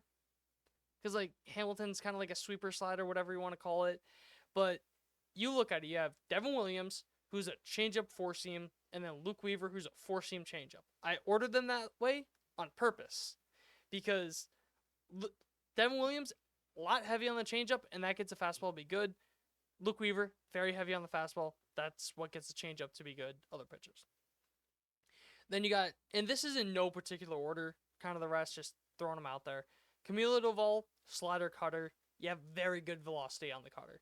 David Bednar, kind of that four-seam curveball splitter and very good velocity on the four-seam. Tim Hill, no velocity whatsoever, but he throws literally the sinker 80% of the time and then a four-seam slider for the other 20, and he has a negative 22 degree arm angle while also being the only, I guess you could say, high leverage lefty, with Brett Heatrick being the other lefty. Jake Bird being kind of that sweeper, sinker, curveball, kind of a little bit of a funky delivery, nothing like crazy, but definitely a little bit weird. Yeah. Fernando Cruz, 60% slider, then kind of four-seam sinker slider for everything else. Mark Leiter Jr. kind of being sinker, splitter, curveball, nothing really being straight. So you have so many, and a lot of them too, like I know Fernando Cruz and Mark Leiter, you can say like, oh, like the splitter, kind of like the big pitches, but at the same time, they both have such different arm angles. I feel like they also just move a lot differently. So that's what I love so much, is that this bullpen, no two guys are really the same. And I feel like that's huge. what you want in a bullpen, because I feel like redundancy is your enemy with the bullpen, especially when you get into these 5-7 game series. And I think that's something I didn't really mention for the Mets, but I think is a really good point. Like someone like Tyler Rogers coming from the ground, and then Edwin Diaz coming from the side, and then Ryan Helsley, who's one of the more over-the-top pitchers in baseball. Like, the Yankees have a ton of different looks. Yeah. A ton. And a lot of funky looks, too, like Jake Bird and Camilo Doval. Like, kind of That's not even including Tim Hill. Right. Side army, but, in Bird's case, like, super spin stuff, and Duvall is like, just fucking, here's 98, try and hit it. 98 coming in on your hands. Right. So, I forget who it was. I want to say it was, I think it was Doval it was either Doval or it was Bednar that threw a splitter 93 mile an hour. That's kind of where it sits, like 92 and a half, which is ridiculous for a splitter. But that is the moves that they made on Thursday. How'd those work out? I'll get into that soon. But just on paper, love it. I would... Absolutely. Before Doval, I probably would have given it a B+. With Doval, you got to give it an A. Yeah, I would have loved kind of a back-end starter.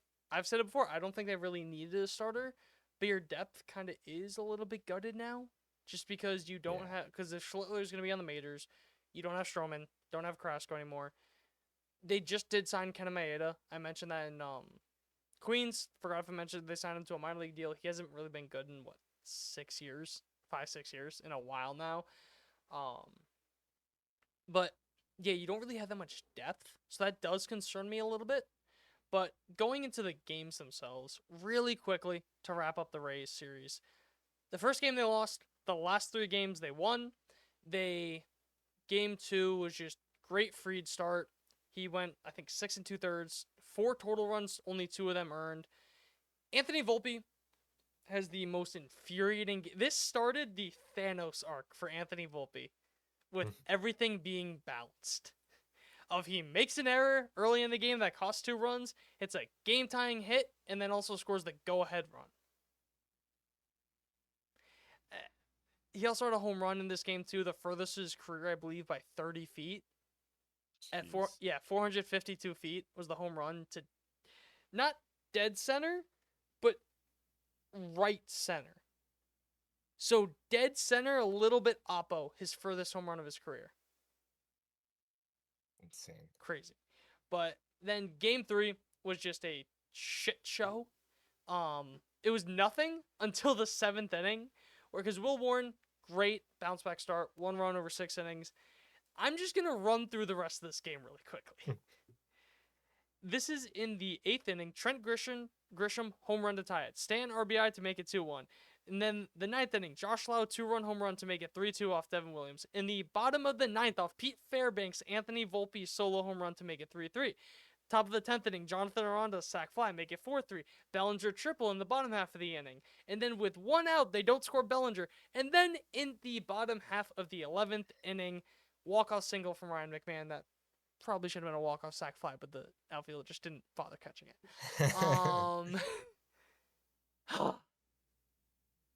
Insane. Great back and forth win.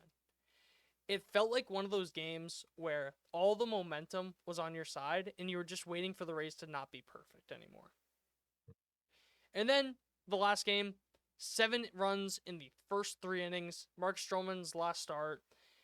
I don't understand why they finished this game. I just don't understand it. It was a 1 o'clock start. The rain delay, right? Yeah, there was a 2.5, 3 hour rain delay. I don't get it. I don't know about you. It was 7-4 after 4.5 innings. So they finished 5 innings, essentially, because the Yankees had the lead, so you don't need to finish the bottom half of the 5th inning. Yeah. I don't know. I just felt like that was just dangerous. Yeah, it was a rough week for Major League Baseball and rain. Yeah. Between that and the Speedway Classic. Oh my God, that was. Did you watch rough. the Speedway when it was supposed to happen? No, I didn't.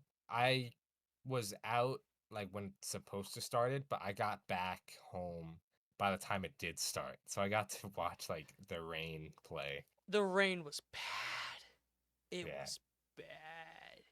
I don't even know why they tried to start it. Like, I get it. It was a huge event. That's why. That's the only reason why. Money, yeah, but it's like, holy crap. There was puddles on the infield. It was bad. I saw a lot of people saying that they should have had NASCAR going on at the same time. Oh my God, NASCAR's going around it during a baseball game. Guy hits a home run, hits a car straight in the windshield. Enough about the Speedway Classic, and if it's a weird cut, it's because my computer didn't give me the black screen of death, but gave me this like greenish red screen of death, and I'm pretty sure my power cut out for a second. Anyways, we are back now. Unfortunately, we are back. It may be the most frustrating loss of all time.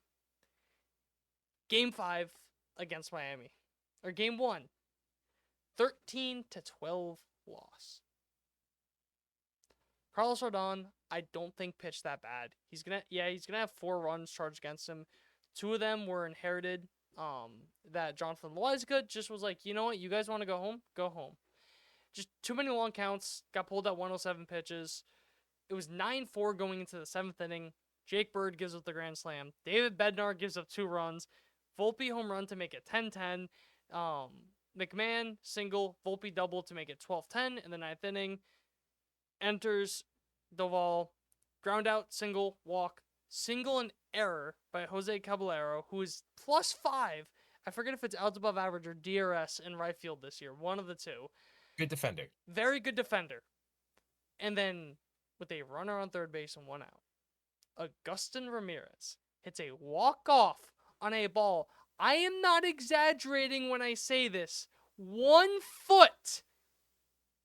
The distance on Baseball Savant says 1 foot. And it's the walk-off single to win the game. A negative 86-degree launch angle. Fucking murdered a city of worms. Not even. He hit it 36 miles an hour. So it's not even like he did kill worms. He just injured them.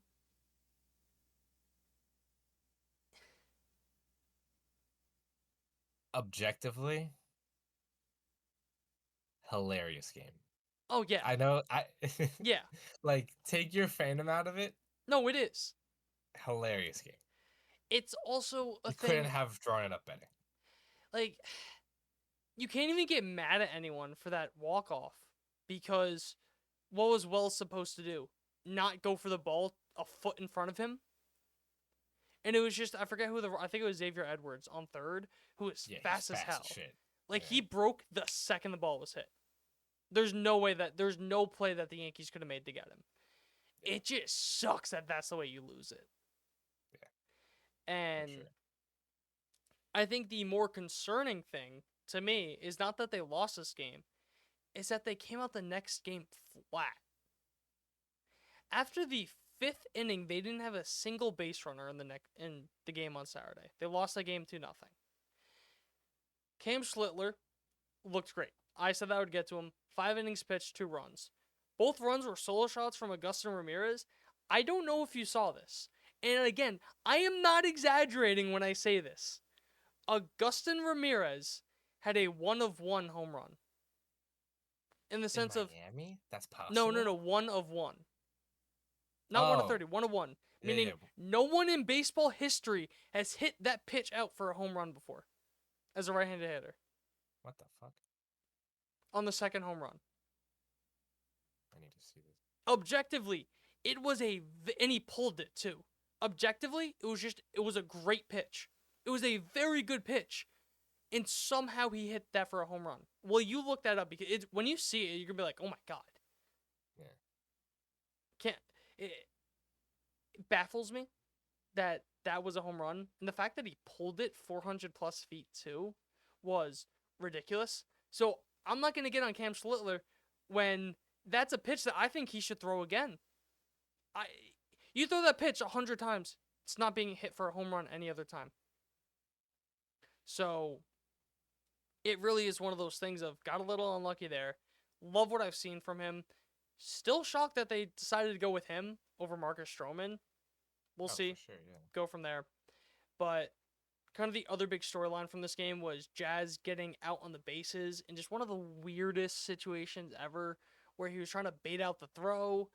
He wasn't trying to bait out the throw. He was, I forget who the second baseman was, but how he was saying it looked like the second baseman may think to drop the ball because I believe it was Goldschmidt that hit it. So it would have been Goldschmidt at first instead of Jazz at first. So he kind of like took a lead off the bag, then got doubled up because he didn't get back quick enough. And I will say to Jazz's credit, the second baseman did say he was thinking about doing it. Mm-hmm. You could see it. Like, he's looking up, he looked down, like... yeah, so you could see the gears turning. There was, to Jazz's credit, but he also should not have been that far off the bag. Absolutely. And look, I understand, like, hey, it's better to have you on the bases than Goldie, but, like... It's also better to have a base runner and one less out. Exactly. And Boone kind of took him into the tunnel. We don't know what he said, don't know what he did, because obviously he did it in the tunnel, which I think is the right move. You don't want to castrate a guy in public. You do it in private. Like the first base coach. That's... Yeah, that was my next note. How he kind of got into it with the first base coach. And I forget if it was this game or another game. I believe it was this game. Where you just had god-awful send to Trent Grisham. Where he wasn't even halfway down the third baseline when the ball got to the catcher. So... Did you find the Gus Ramirez home run, by the way? I did. Yeah. Jeez. You see what I mean? Where it's like, crazy. I want him to throw that pitch again. That was a good pitch, objectively. Yeah. But tip your cap. Yeah, then last game was just they got shit on. Luis Heel, this was his game back. 3 1/3 innings, 5 hits, 5 earned runs, 4 walks, 3 strikeouts. Just didn't have the command and just got hit hard. The only saving grace is 2 runs were inherited that ended up scoring from Brent Hedrick gave up a 3-run home run to Kyle Stowers. But they just really didn't do much of anything. Miami series just sucked. Like, it honestly just sucked because the Blue Jays lost 2 out of 3 this weekend. I believe to the Royals. I believe that's who they were playing. You had a prime opportunity to make up space. Prime opportunity to make up games. And you didn't. That first game sucks so much, but you're going to lose games like that. The next 2 games are the inexcusable ones, where you just come out flat in that Saturday game. That's abysmal to not even score a run. Yeah. And I really love this offense. I think they have a lot of potential, but without Aaron Judge, this offense is so inconsistent. And I mean, granted, any offense is going to be, you take out their best player, they're going to be inconsistent. But they're able to score 12 runs without Aaron Judge. And then none the next game. You scored 12 runs in the first game of a 3-game set, and you scored 15 total in the rest. That kind of just goes to show where it's at offensively. But I don't even know where to start with everything else. I guess I'll talk a little bit more about the negative.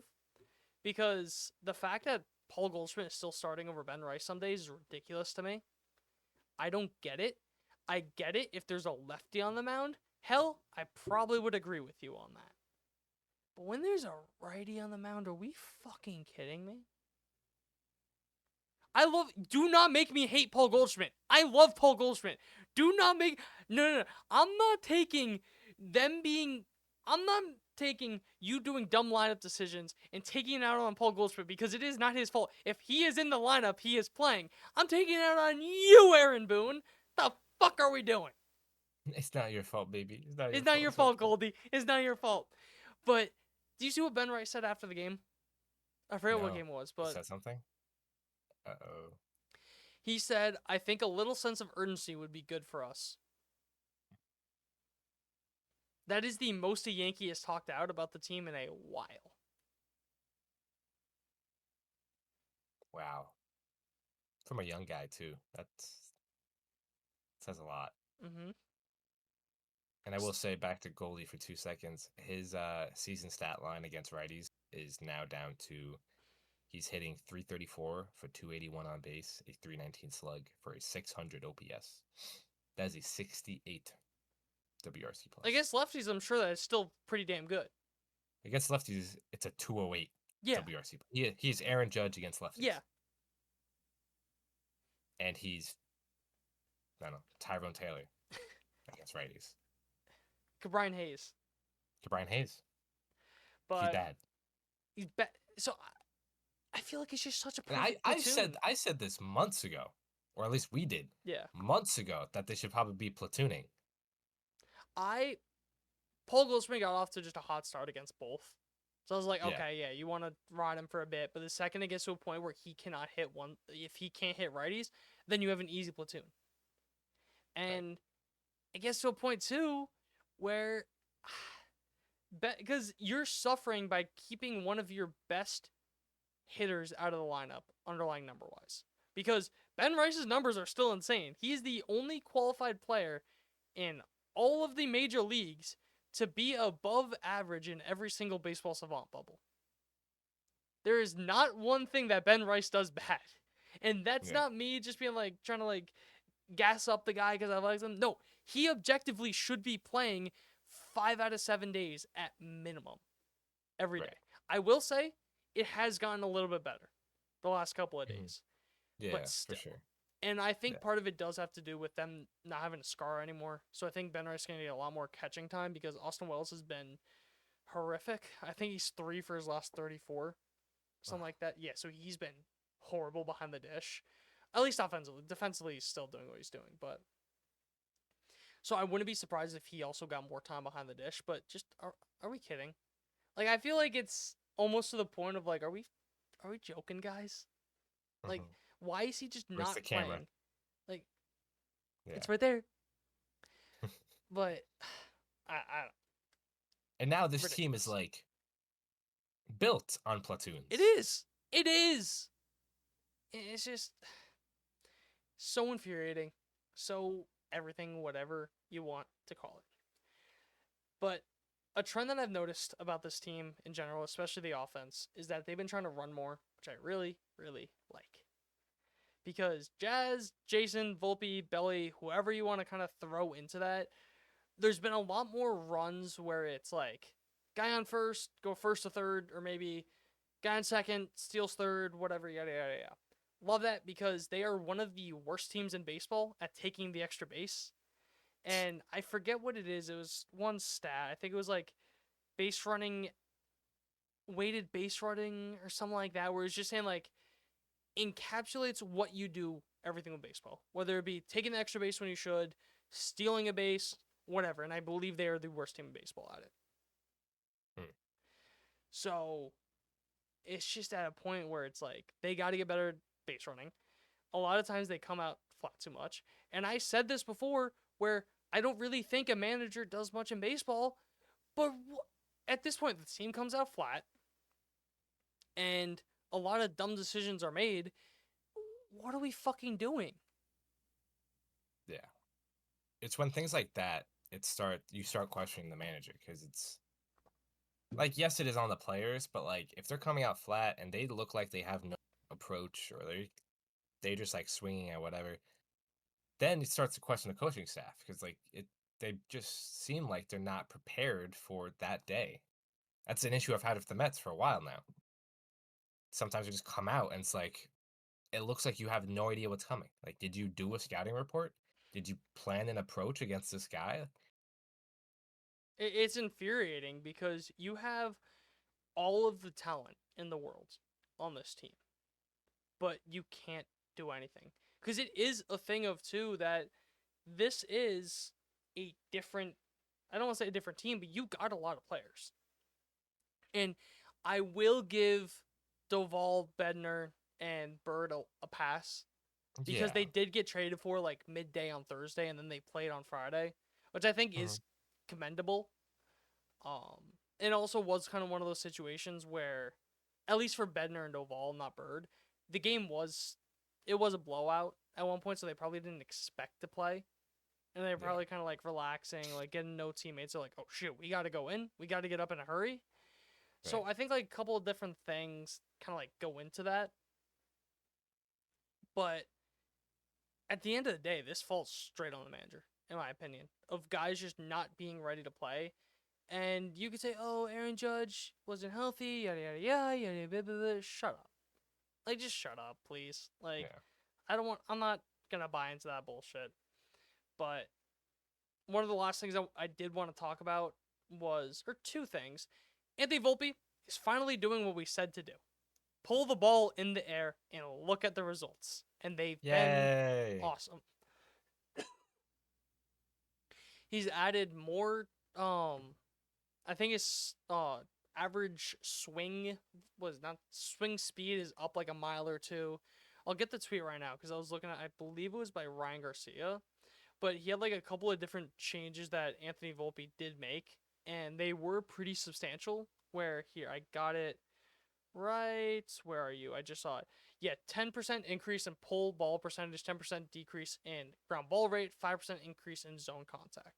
Making a lot more contact, putting the ball in the air more, and pulling it more. Hey, What a A-Rod, concept. go fuck yourself. It's almost like Anthony Volpe should not try to be a slap hitter because we've seen what that does. Defense, on the other hand, I still have no idea what the hell is going on with that. But last thing I want to talk about before getting to look ahead is that Brian McMahon, I love you. You are perfect. You are incredible.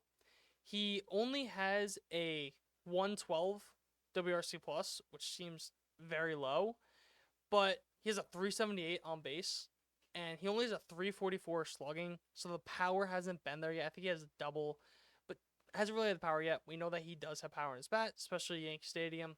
Yada, yada, yada. So that will get there eventually, but the biggest thing is the defense, man.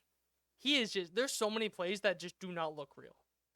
And I forget who I was talking to, but I was talking to someone about it. And when Brian McMahon, I knew I was going to do that at one point.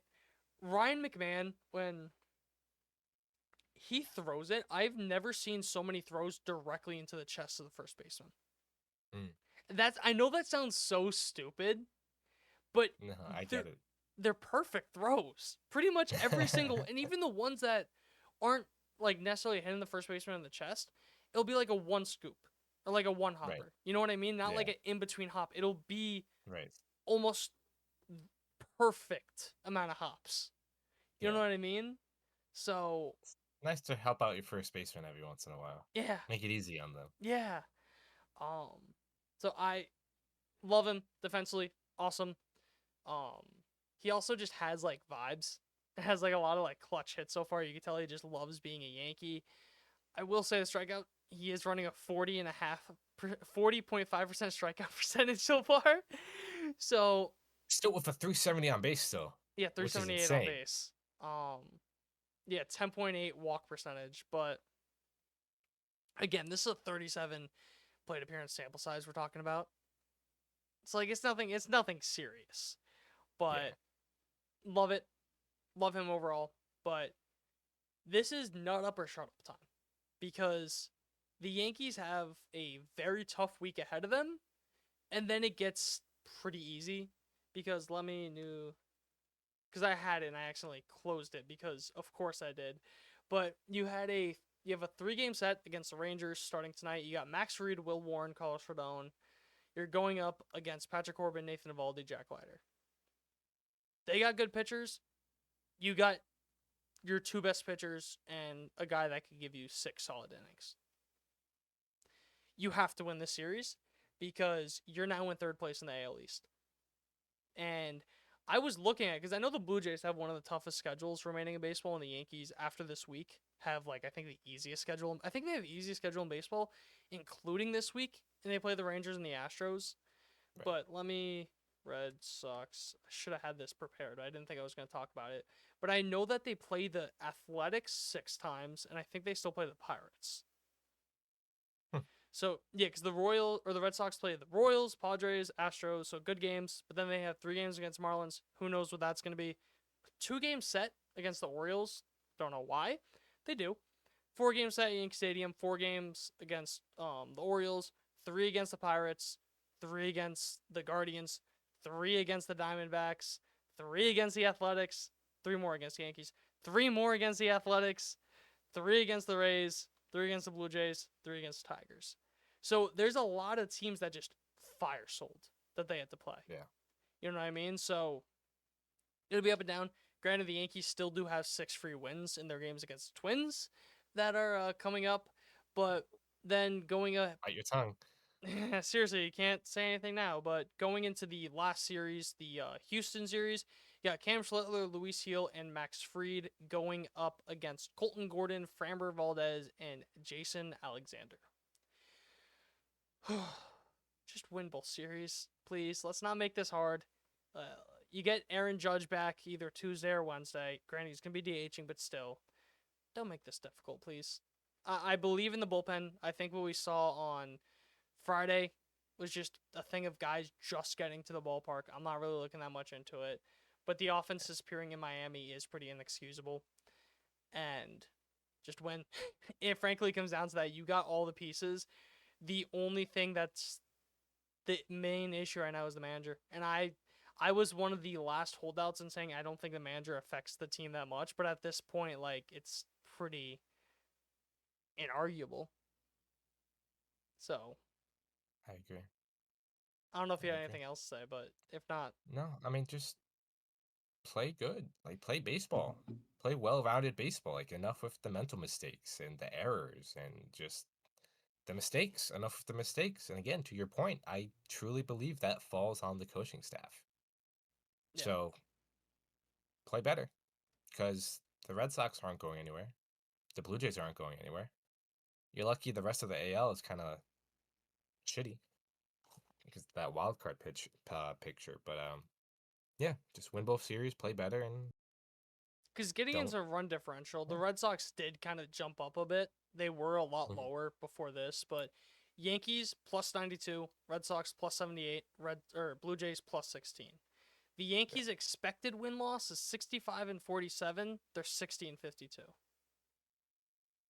and that comes down to mistakes That's because a you're losing 5-game games you swing. should be winning, right? Yeah. So you just have to play better. That's really at the end of the day goes for both New York teams. Their expected win loss has them as they would be the 3rd highest win loss in MLB behind the Milwaukee Brewers and Chicago Cubs. Checks out. Colorado Rockies run diff is minus 277. Man, we don't need to talk about that. Yeah, sorry, that was just bad. But yeah, just play better. Gonna be interesting to see if Stan plays the outfield, or if he kind of just doesn't play, because it also does depend when Judge gets back. Because I could also see it being a thing of Judge comes back Tuesday, Stanton plays the outfield, Stan gets the day off the next day, or Judge gets the day off, then you have the off day Thursday, then you should go from there. But anyways, that's all I had. If you had nothing else, Yeah. what's up? Take us away. Thank you guys for listening. I know this is going to be a really long one, so if you stuck through to the end, we truly, truly do appreciate it. If you're watching on YouTube, hit that subscribe button so you never miss an episode. Leave us a comment. What do you think on the Yankees, on the Mets, trade deadline, all that good stuff. If you're listening on Spotify, Apple Podcast, same thing there. Leave us a rating, leave us a review, follow so you never miss an episode. Follow all of our social media accounts as well at Triboro Podcast. Instagram, Twitter, TikTok, we post lineups and final scores every single day, so you can get a little more of a daily dose of baseball there besides these week episodes. But thank you guys again. I know it was a long one, but we'll see you next week with another one. Thanks again. See you then.